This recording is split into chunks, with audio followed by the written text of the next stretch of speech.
Halo adik-adik, bagaimana kabar kalian? Sudah siap untuk belajar? Kali ini kita akan belajar tema 8, subtema 3, usaha pelestarian lingkungan. Nah, adik-adik, pembelajaran yang pertama adalah usaha pelestarian lingkungan. Air sangat penting bagi manusia. Nah, beberapa cara pemanfaatan air yaitu dengan cara pembuatan bendungan untuk tempat pembagian air dan dapat digunakan sebagai pembangkit listrik tenaga air. Untuk pembelajaran selanjutnya yaitu persyaratan air. Air yang bersih sangat dibutuhkan untuk makhluk hidup, terutama bagi manusia. Nah, beberapa syarat yang harus dipenuhi. Yang pertama adalah persyaratan secara fisik. Persyaratan secara fisik yaitu tidak keruh, warna, tidak berasa, tidak berbau, dan suhu antara 10 derajat hingga 25 derajat Celcius. Syarat yang kedua yaitu persyaratan secara kimia. Persyaratan secara kimia meliputi cukupnya yodium, pH antara 6,5 hingga 9,2 dan tidak mengandung zat kimia berlebihan.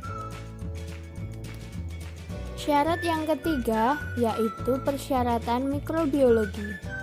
Persyaratan mikrobiologi yang dimaksudkan adalah tidak mengandung kuman penyakit seperti disentri, tifus, dan juga kolera.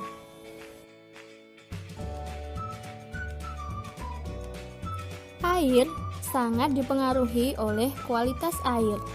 Nah, apa saja sih faktor yang mempengaruhi kualitas air?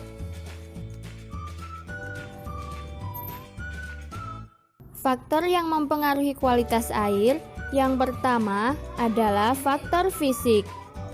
Faktor fisik meliputi kekeruhan, temperatur, warna, solid atau zat padat, serta bau dan juga rasa.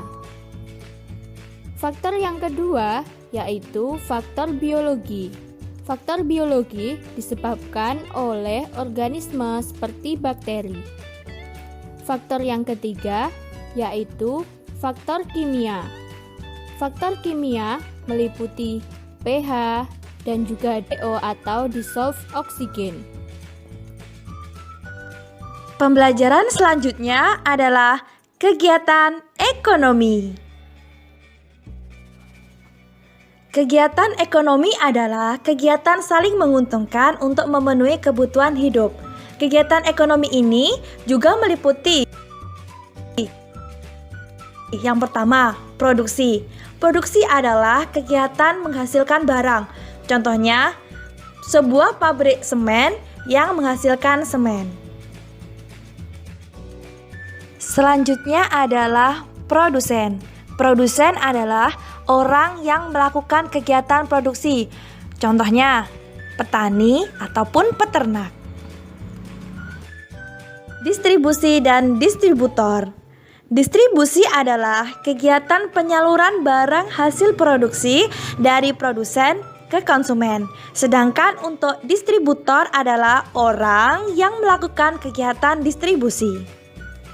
Jadi, untuk membedakannya adalah kalau distribusi dengan akhiransi, maka itu adalah kegiatan penyaluran barangnya. Kalau distributor dengan akhirantor, maka itu adalah orang yang melakukan kegiatan distribusi.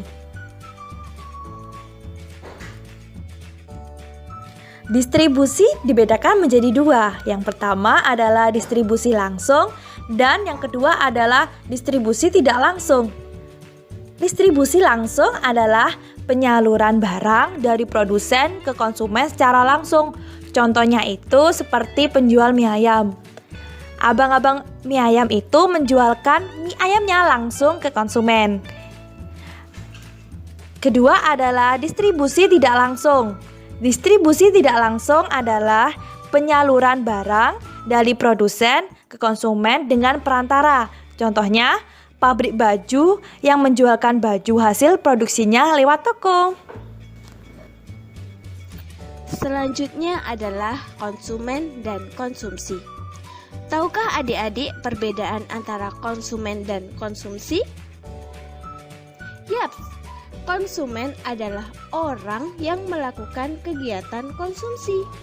Sementara konsumsi adalah kegiatan menghabiskan atau mengurangi nilai guna barang atau jasa untuk memenuhi kebutuhan. Nah, pembahasan selanjutnya adalah gambar cerita. Gambar dalam cerita dapat berfungsi untuk memudahkan memahami isi. Sedangkan gambar yang berwarna dapat memperindah dan menarik minat baca. Teknik pewarnaan pada gambar dibedakan menjadi dua. Yang pertama adalah teknik basah, di mana teknik ini menggunakan media seperti cat air, cat poster, atau media lain yang memerlukan air atau minyak sebagai pengecer. Yang kedua adalah teknik kering, di mana mewarnai media dengan spidol, krayon, pulpen, oil pastel, dan pensil warna tanpa adanya pengecer. Pembelajaran selanjutnya adalah keragaman Indonesia. Indonesia adalah negara kesatuan yang penuh dengan keragaman. Keragaman yang dimiliki bangsa adalah kekayaan yang harus kita syukuri. Beberapa sikap yang perlu dikembangkan untuk menghargai keberagaman tersebut, yaitu yang pertama adalah sikap toleransi, terutama dengan adanya perbedaan antar agama, suku, ras, dan budaya.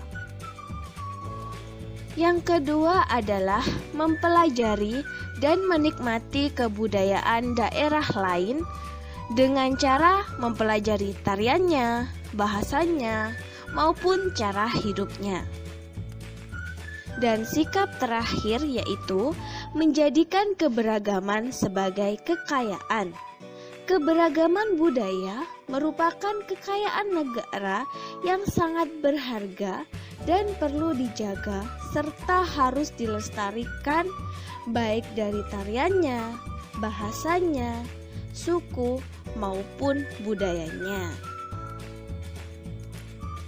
Demikian materi terakhir pada tema 8 kelas 5. Selanjutnya, kami menyediakan latihan soal untuk menambah pemahaman adik-adik mengenai materi tema 8. Untuk latihan soalnya, bisa diakses melalui link yang ada pada kolom deskripsi. Selamat mencoba! Oh ya, jangan lupa tetap jaga kesehatan, selalu patuhi protokol kesehatan, dan semangat belajar adik-adik!